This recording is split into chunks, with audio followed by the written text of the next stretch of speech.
¿Qué tal? Buenas noches a todas y a todos los que nos están sintonizando en esta nueva emisión de Luciérnagas. Hoy, en esta 12ª emisión, vamos a hablar de la exclusión educativa.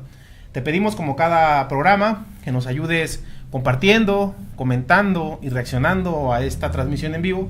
Eso hace que más compañeros y compañeras vean esta transmisión. Hoy tenemos dos invitados, compañeros universitarios, que nos van a hablar del tema de exclusión educativa a nivel superior. Ya vayan preparando sus preguntas, sus comentarios. Vamos a la cortinilla y venimos con la discusión. Luciérnagas, Luciérnagas, Luciérnagas. El espacio para la discusión de las ideas, para alejarnos del ruido mediático y encontrarnos entre los comunes. Si estás cansada de la desinformación, aquí tienes un espacio cada semana. Si estás viendo esto, eres la resistencia. No estás sola. On a la rage, mais c'est pas celle qui fait baver. Demande à Fable avec là comme nos semelles sur les pavés. La rage de voir nos putains través, de vivre en travers. La rage gravée depuis bien loin en arrière. La rage d'avoir grandi trop vite. Quand des adultes volent ton enfance, pas imagine un mur et un poli de la rage. Car impossible et cette paix t'en voulu la rage de voir autant de CRS armés dans nos rues.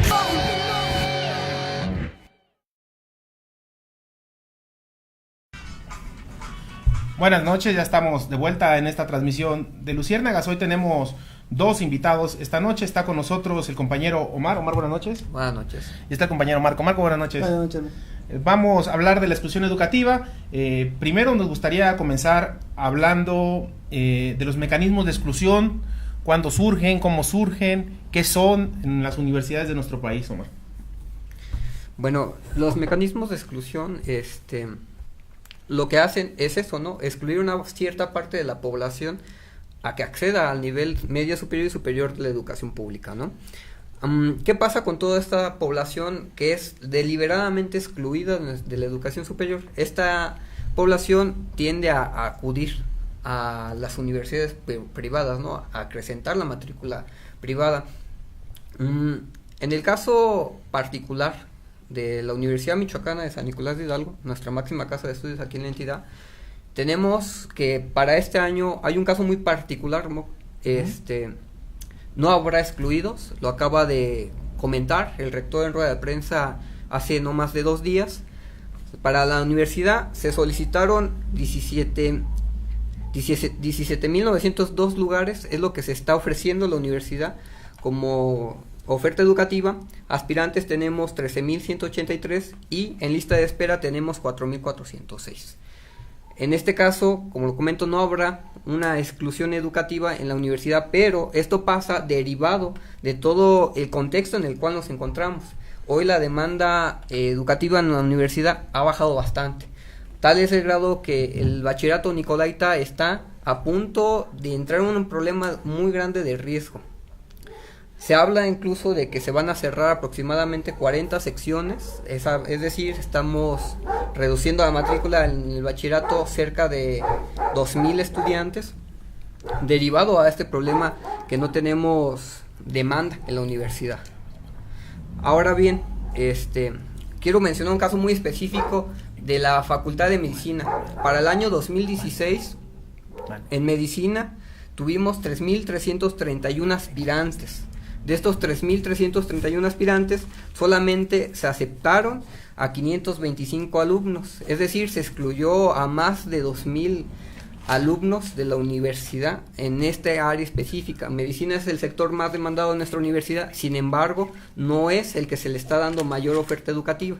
Se abren nuevas carreras tales como licenciatura en seguridad pública, pero no se puede extender la matrícula en las facultades que son más demandadas, como es el caso de medicina, ¿no? Hay que mencionar que de estos compañeros de medicina, 475 aspirantes deben de ser michoacanos y solamente se abren 50 lugares para foráneos. Es decir, hasta en esto es una medida de exclusión discriminatoria que solamente le da 50 espacios para alumnos que son foráneos de nuestra entidad. Bien, en este sentido, me gustaría que vayamos conociendo cuál es el nivel de la exclusión educativa en México, es decir, la cifra, los datos, los números que nos pudieran ir acompañando en ese sentido, cómo está el país. Marco. Bueno, hay que decir primero que México es uno de los países que menos tasa de cubrimiento tiene en cuestiones de educación superior. De los más de 36 mil millones de jóvenes que tienen edad de asistir a la universidad, realmente un porcentaje muy bajo está asistiendo a las universidades, ¿no? Incluso el dato que tenemos nosotros es que solo 3 de cada 10 aspirantes que tienen la posibilidad de aspirar a asistir a la universidad pública, pues son aceptados, ¿no? Tenemos que un 7 de cada 10, es decir, más de 400,000 rechazados a nivel nacional. Estos son datos realmente fuertes, ¿no? Destacar el caso de la UNAM, que es una de las universidades, es la universidad que más porcentaje de rechazados tiene a nivel nacional. Y bueno, hay que aclarar también el por qué, ¿no? No basta con decir, pues hay un montón de rechazados, pero hay que decir por qué. Son 3 cosas, así rápido. Primero, es el examen único de ingreso. El examen único de ingreso lo que hace es un examen estandarizado, simplemente de rellenar bolitas para saber si estás bien, si estás mal. Es decir, realmente no tiene sentido el examen de ingreso. Y mucho menos este examen de ingreso, hay que decir también que está en su mayoría, digamos, aplicado por una organización privada, como lo es el Ceneval. El Ceneval surge en el año de 1994. Recordemos que es precisamente en el 94 cuando se firma el Tratado de Libre Comercio en América del Norte. Toda la corriente del modelo educativo neoliberal se empapa aquí en México, y es totalmente cuando se empieza a hacer la cerrazón de las universidades. También tenemos, por ejemplo, lo que son las cuotas, ¿no? Es un dato importante porque, por ejemplo, aquí en la Michoacana, a pesar de que tuvimos el movimiento por la gratuidad, se siguen cobrando cuotas. Y vemos, por ejemplo, que el salario mínimo, que creo que está como en 80 pesos, si no me equivoco, pues no alcanza, no apenas nos alcanza para cubrir lo que es las necesidades básicas. Entonces, el hecho de que nos cobren también por educación, pues tenemos que considerarlo también a las cuotas como un mecanismo de exclusión. Y un tercer mecanismo de Estamos viendo un gráfico, ¿nos lo puedes explicar? Hay cuotas ahí, algunas universidades. Sí. Lo que nosotros tratamos de poner en este gráfico es algunos de los datos, ¿no?, que nosotros logramos recabar en cuestiones de cuotas semestrales. Vemos, por ejemplo, cómo la Universidad Autónoma de Aguascalientes, que es una de las más caras a nivel nacional, te cobra 12,000 pesos semestrales. ¿Es pública?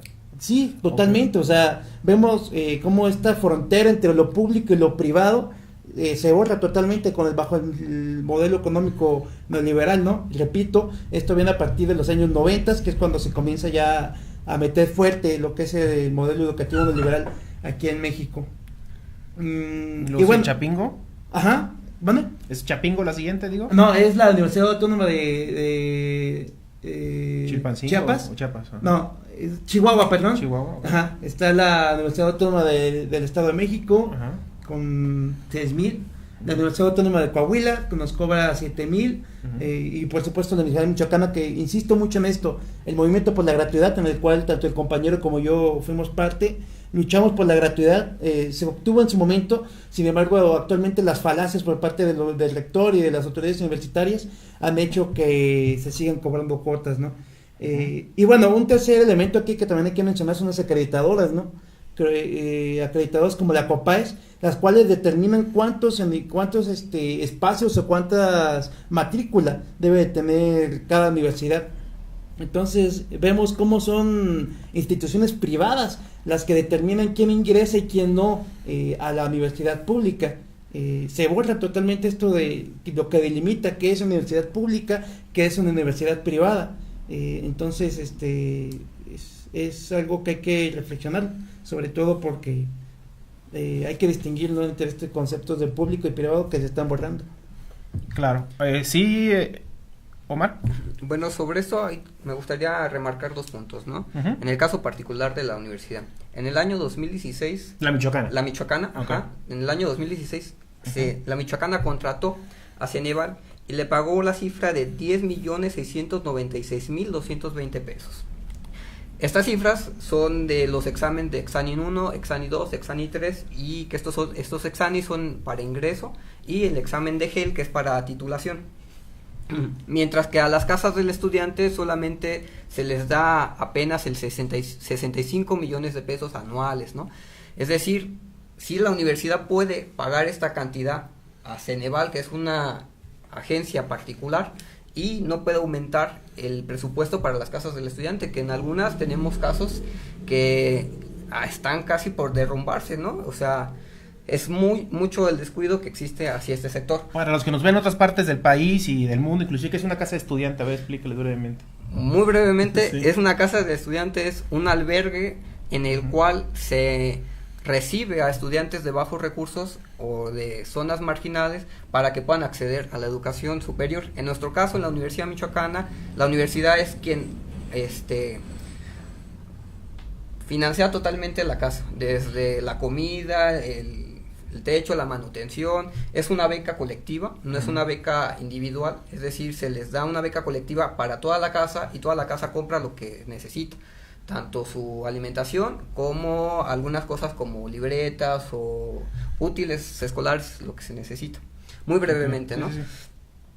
Otro tema que me interesa mencionar, que lo abordó el compañero, en el caso de gratuidad en la Universidad Michoacana, tan solo en la ciudad de Morelia hay alrededor de 35,000 estudiantes de la Universidad Michoacana. Hoy existen cuotas de inscripción que son voluntarias, digámoslo así. Van desde los 200 pesos hasta los 600 pesos o inclusive más, ¿no? Sin embargo, para que tú puedas ejercer tu derecho a la educación gratuita, tienes que hacer una serie de trámites burocráticos en los cuales culminan en que tú vayas a tesorería de la universidad, a que pases una ventanilla, a que te condonen el adeudo que se te generó por el monto de gratuidad. Para esto solamente existe una sola ventanilla, es decir, tenemos una ventanilla que abre de 9 a 2 de la tarde para atender a más de 35,000 estudiantes tan solo en la ciudad de Morelia. Es decir, se vuelve inaudito, imposible poder atender esta cantidad de personas en tan solo unas semanas. Por ello, muchos optan por elegir pagar una cuota, aunque sea mínima, pero al fin de cuentas una cuota que viene limitando y cortando el derecho a una educación gratuita. Muy bien. Bueno, estamos ya en el ombligo del programa. Me gustaría ir avanzando a la actualidad y que pudiéramos hablar un poco, pues en el país hay una gran discusión en torno al nuevo modelo educativo que se va a plantear desde la Federación con la victoria de Andrés Manuel López Obrador. ¿Cómo lo vislumbran ustedes este nuevo modelo educativo, Marco? Es importante mencionar esto, ¿no? Hemos hablado un poco de la exclusión educativa, de cómo 7 de cada 10 quedan excluidos de su derecho a la educación superior. Por ahí Andrés Manuel, a lo largo de toda su campaña, ha venido proponiendo lo que es el acceso universal a la educación superior, que por supuesto que es un triunfo para la movilización social, pero creo que hay que plantear bien qué se pretende con este modelo, ¿no?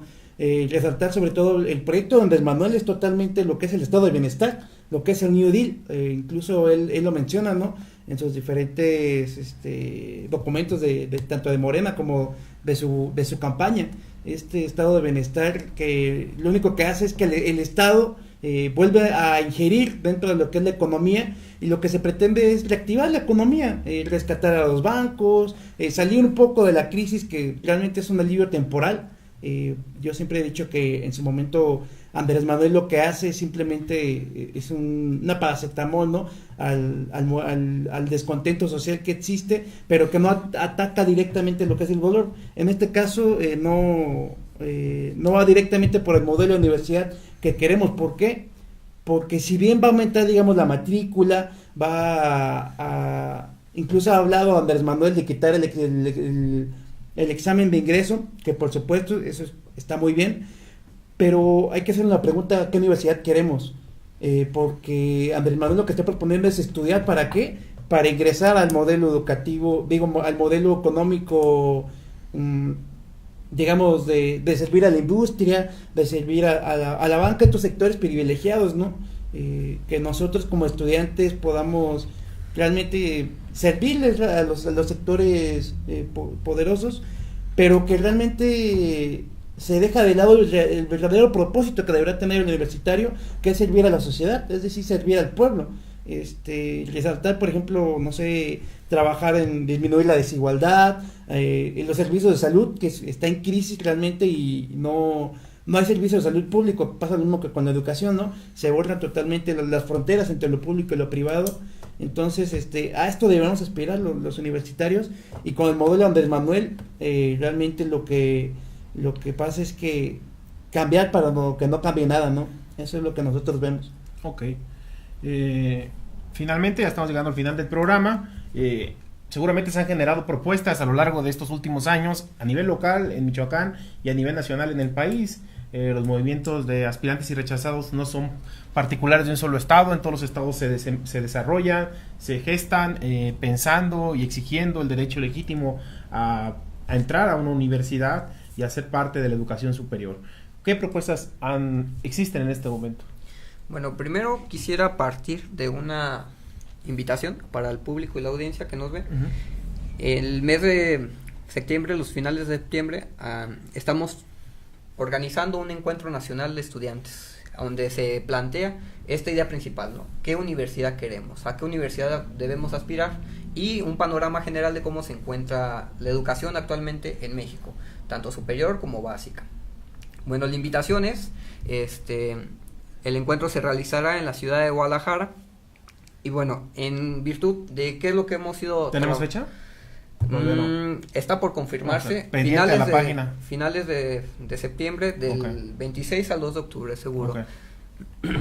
Bueno, cuestión de nuestras propuestas que hemos ido elaborando, ¿no? Uh-huh. Hay que partir de la idea básica de que vivimos en un sistema capitalista en el cual a partir del 94 hasta la actualidad se ha dedicado a un Estado que se ha ido retirando de la participación en la economía, en la participación también directa en los agentes como es la universidad, ¿no? Partiendo de esta idea básica, entendemos que la carga impositiva de la deuda en la universidad se ha ido hacia los estudiantes, ¿no? Cada vez tenemos más cuotas de inscripción, más cuotas de derecho para laboratorios, bibliotecas, credenciales, etcétera, etcétera, ¿no? Es una larga lista infinita que ya hemos visto datos como de hace un momento. Además, tenemos el problema de la exclusión, ¿sí? Todo esto ha permeado en que la educación privada crezca, y crezca de manera desmedida, totalmente. Inclusive a la universidad pública se la acredita, es decir, se le vigila de que realmente cumpla con los mecanismos necesarios, pero a la universidad privada no se le regula nada, absolutamente nada. Tenemos incluso universidades privadas que fungen en patios de casa. A ese grado llega la educación privada porque no se le regula, no se le acredita como a la universidad pública. Entonces, ante este panorama nos enfrentamos, ¿no? Si bien lo comenta el compañero, se vienen tal vez algunos triunfos sociales ante el nuevo paradigma educativo. Sin embargo, no soluciona el problema de tajo. Para nosotros aspirar a una universidad totalmente democrática, abierta, plural y popular sobre todo, necesitamos plantearnos el cambio de la base material de la sociedad, es decir, el cambio económico. Mientras sigamos en este sistema económico imperante, se seguirán reproduciendo sus enseñanzas, su táctica burguesa dentro de la misma universidad. Y es por eso que hoy tenemos este nuevo panorama educativo, que es el panorama de competencias. Inclusive para entrar tú a una universidad entras a través de competencias, ¿no? Si eres el mejor, el más apto, tenemos los términos empresariales, inclusive en la universidad, que es calidad, eficiencia, etcétera, etcétera. Entonces debemos de plantearnos ese paradigma, ¿no? Nuestras propuestas son, primero, reconocernos como clase. Segunda, plantearnos la lucha por la democracia dentro de nuestros espacios universitarios y la democracia en general hacia la sociedad, ¿no? Carecemos de órganos de representación tanto dentro de nuestras universidades como hacia el sector social. Entonces debemos plantearnos la lucha anticapitalista para poder tener una universidad que responda realmente a los intereses del pueblo, una universidad que sea del pueblo y para el pueblo. Tenemos, en el caso muy particular de la Universidad Michoacana, que sus fines son esos, ¿no? Servir al pueblo. Sin embargo, en la realidad son totalmente regresivos estos hechos, ¿no? Hoy tenemos el caso de que tenemos aproximadamente 30 compañeros que están expulsados de nuestra universidad por exigir el aumento de la matrícula en la misma universidad. El caso particular de la Michoacana es muy grave debido a que hoy el Congreso, de manera antidemocrática y de manera tajante, le ha impuesto a la universidad una modificación de su forma en la cual recibe el presupuesto. Hoy el presupuesto está determinado por el nivel de matrícula. Si la matrícula baja, el presupuesto va a bajar. Si la matrícula sube, el presupuesto va a aumentar. Y ante esto nuestras autoridades no han hecho lo suficiente para aumentar la matrícula de la universidad, ¿no? Y lo digo con lo que decía en un principio del programa. Hoy nuestra universidad carece de una demanda educativa. Por lo tanto, tenemos una matrícula baja y por subsecuente vamos a tener un presupuesto más bajo, el cual va a afectar más el grave problema financiero de la universidad, que ya de por sí es muy grande. Y bueno, entonces es paradójico que tengamos 30 compañeros expulsados por luchar por aumentar la matrícula de la universidad, cuando la universidad está careciendo de matrícula. Entonces, esos son los retos a los que nos enfrentamos, algunas de las propuestas, ideas básicas del movimiento estudiantil. Gracias. Voy a algunos que nos han saludado: Itza Aguilar, Camila Huerta, Rubén Juárez. Están aquí comentando ampliamente acerca de algunas propuestas también: cancelar la deuda pública y Fobraproa, designar 7% del PIB al presupuesto a salud, 8% a educación, 3% a ciencia e investigación, derogar reformas estructurales para asegurar paz y vida digna para los trabajadores y trabajadoras. En los libros de texto gratuito, bueno, lo que salió en la día de ayer, lo del dedo de los la mano de los 6 dedos, una pifia nefasta que habla del nivel de la educación de este país o de los que la dirigen. Y gracias a todos los que ya nos están comentando y compartiendo esta transmisión. Hemos llegado al final de ella. Un mensaje final, algún comentario último que quieran dar alguno de los dos. Yo creo que hay que partir, ¿no? Sobre todo de la pregunta de qué universidad queremos. Eso es básico porque se nos proponen varios modelos, que es el modelo, digamos, el modelo educativo neoliberal, que es el que hemos tenido hasta hoy, en el cual se borra totalmente delimitación entre lo público y lo privado, y las instituciones privadas están arrasando con lo que es todo lo público, ¿no? Tenemos también el modelo, digamos, del estado de bienestar que propone AMLO, que es más o menos lo mismo, pero ahora es el Estado, ¿no?, el que vuelve a tener el control, pero al final las dos pretenden lo mismo, que es que realmente las y los estudiantes se inserten dentro del sistema económico que impera, nos volvamos unos estudiantes aburguesados, y que nos olvidemos de nuestra conciencia de clase. Al final creo que esa es la idea que ellos tienen con el modelo de universidad que proponen. Nosotros lo que proponemos es que realmente quien aspire a ingresar a la universidad sea para adquirir conciencia de clase, que realmente sepa. Vemos como las universidades públicas están en unos 70-80% pues son hijos de trabajadores, ¿no? Que de repente, por supuesto, por lo que son los planes de estudio y todo esto, nos hacen borrar esa idea que nosotros tenemos de que somos hijos de trabajadores y nos aburguesamos. Realmente ese es el propósito de la universidad. Nosotros lo que proponemos es una universidad que realmente piense en el pueblo primero, en la desigualdad que existe, en la pobreza, en ver que unos pocos acaparan la mayoría del capital, y las mayorías pues nos encontramos desamparadas. Entonces hay que decirlo, ¿no? La universidad es un espacio de lucha de clases, para empezar, y también hay que decir que la universidad no se va a transformar si no va de la mano con la transformación de la sociedad. Igual también mencionar algunos movimientos estudiantiles que hay en México. No solo está, por ejemplo, el movimiento de aspirantes y rechazados aquí en Michoacán, está también el movimiento de aspirantes excluidos en la Ciudad de México, que es el MAES.